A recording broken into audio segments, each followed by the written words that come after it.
Après une mystérieuse overdose en prison, le chanteur R. Kelly a été hospitalisé. Son avocat dénonce une tentative d'assassinat. Pour rappel, R. Kelly, c'est l'ancien roi du R&B, auteur de ça. À 57 ans, il est incarcéré à Butner, en Caroline du Nord, depuis sa condamnation en 2021 à 30 ans de réclusion fédérale pour trafic sexuel, exploitation de mineurs et racket. C'est donc en prison, dans l'aile d'isolement, que les faits se seraient produits le 12 juin dernier vers 22h. Robert Sylvester Kelly, de son vrai nom, s'écroule alors brutalement dans sa cellule. Pris de vertige, il tente de se traîner jusqu'à la porte et perd connaissance en heurtant la cloison. Les surveillants alertés découvrent alors un homme pâle, incohérent, au rythme cardiaque instable.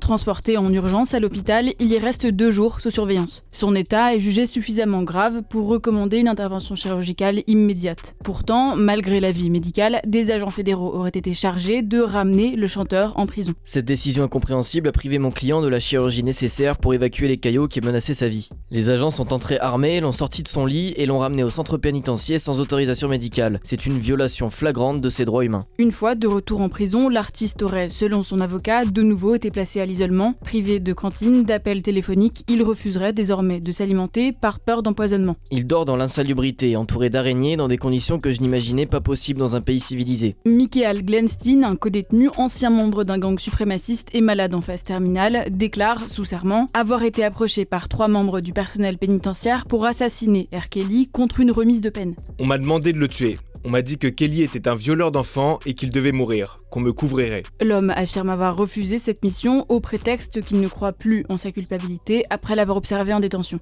En face, les procureurs dénoncent une stratégie visant à obtenir une libération anticipée du musicien. Ces allégations sont infondées, invraisemblables et destinées à semer la confusion auprès du tribunal. D'après son avocat, R. Kelly a officiellement sollicité une grâce présidentielle auprès de Donald Trump, qu'il considère comme la seule personne capable de faire preuve de courage et d'intervenir dans un dossier aussi sensible. En parallèle, un juge de l'Illinois doit statuer dans les jours à venir sur la demande urgente de remise en liberté du chanteur pour raison médicale.